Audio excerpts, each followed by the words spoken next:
What's up, everyone? Welcome back to the shop. You can see I got Peanut parked behind me here, and she needs a clutch. Lost the clutch this last spring, and I've just been too busy to get to it, so it's just been sitting in my driveway, not really usable.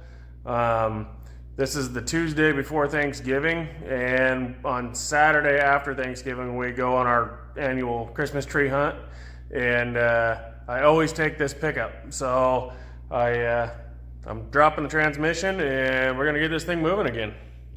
As you can see, I already got the drive lines torn out. Got those bolts out of the side of the transfer case because years ago when my brother and I were building these pickups, my brother built a halfway transmission jack that actually bolts into the transfer case there. He did a 203, 205 doubler in his, so it was built to fit that, and I had to modify it to fit mine.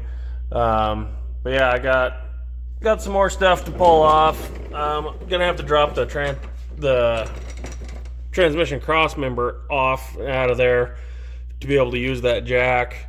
Hydraulic slave cylinder up there, I got to get it pulled off and then start fighting the bell housing bolts. I don't think I have to pull the exhaust off, but we'll see when I get there. It's been a while since I did all this.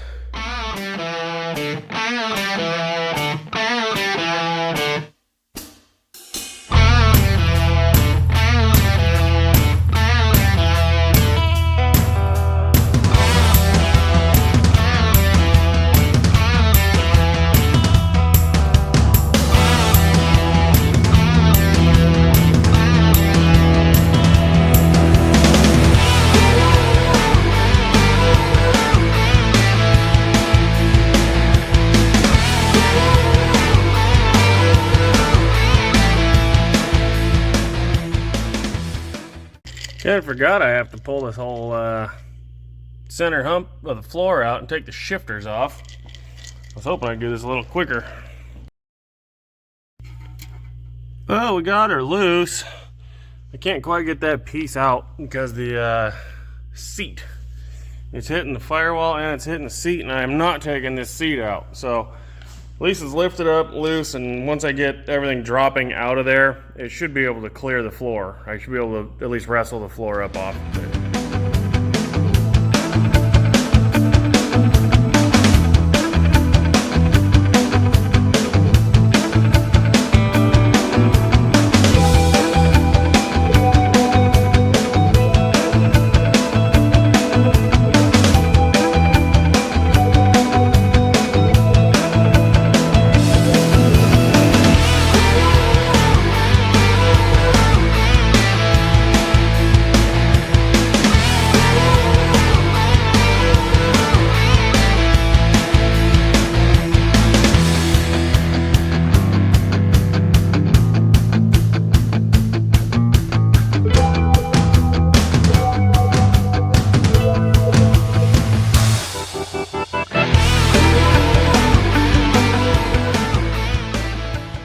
That was not fun. Finally got it loose.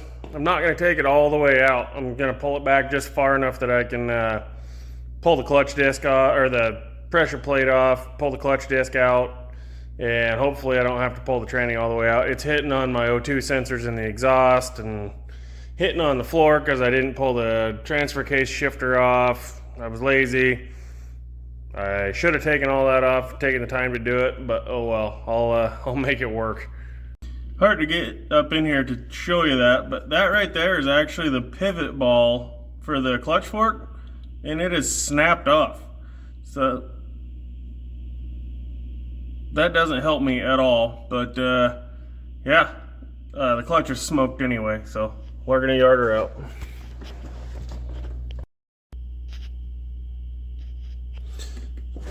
Alright, so this clutch honestly looks better than I thought. It is awfully worn, and it was slipping terribly. I couldn't drive it in 4th or 5th gear going down the highway. But I can't believe how clean that pressure plate looks and how good the flywheel looks. I expected to see all kinds of nastiness. It actually doesn't look too bad. Well, that was a wrestling match, but finally got her down low enough. Had to take the bell housing off because that broken pivot ball screws in between the bell housing and the transmission, so I had to take it clear off to be able to get that out. It's laying over there. I'm gonna pull it out and see if I can figure out what position it used to be in. Hopefully it was a clean break with some identifying marks, and then I'm gonna grind it out, clean it up, and TIG weld it back together. I didn't have a TIG when I did that thing the first time, and looking at it, looks like when I ground everything, I just ground pretty much all of my weld back off. So got to make sure to not do that this time. We'll get it burned down in there nice and deep. All right, everyone, sorry for the noise. My waste oil furnace is running, but so this is the clutch out of the square body, and you can see right here, this is the flywheel side. That doesn't lap on anything. It's got a pretty good glaze on it here, and I don't know why it was slipping. The clutch disc itself doesn't look that bad, but it is glazed. The pressure plate, you know, looks actually really good. The flywheel looks the same. I don't understand it. While I have it apart, I think I'm just gonna go ahead and put a new clutch in, which I didn't want to, but I don't want to pull this thing out again and have to do this a second time. So I welded the pivot ball back together. I realized why it broke. It's just bad penetration on my welds. It's a really greasy, nasty little piece, and so I did it a lot better this time. So yeah, we're gonna bolt the new clutch in and go from there. Yeah, here's the new disc versus the old disc, and it's really not much deeper on the grooves.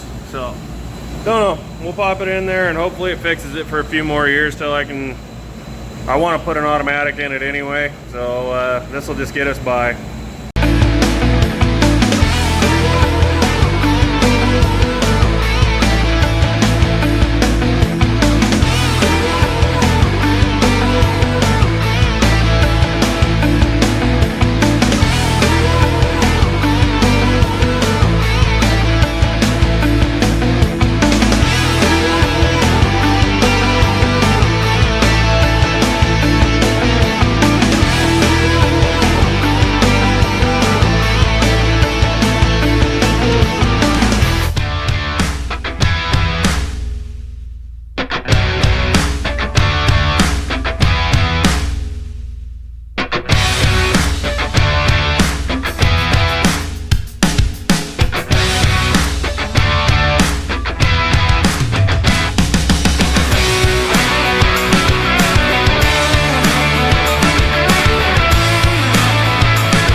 All right, everyone. Well, with the clutch swap on Peanut, I got to where I was running out of time and I had to have it done for the next day. So I kind of quit messing with the camera, and you couldn't see much anyway.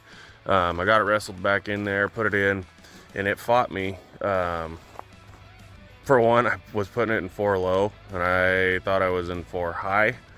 And so it was really grabby there. Plus a new clutch, it's just grabby anyway. So anyways, once I figured that out, I backed it out of the shop and drove it and kind of wore the clutch in a little bit, put about 30-40 miles on it, and it actually worked really well. And so the next day we took it out and we went Christmas tree hunting, and she's actually back to being usable again. Been down for, well, quite a few months. I can't remember what month Seth's birthday's in, but it's in the spring because we were snow wheeling, and there's snow out there again. So anyways, she's up and running, good to go, and I'm happy to have that one fixed.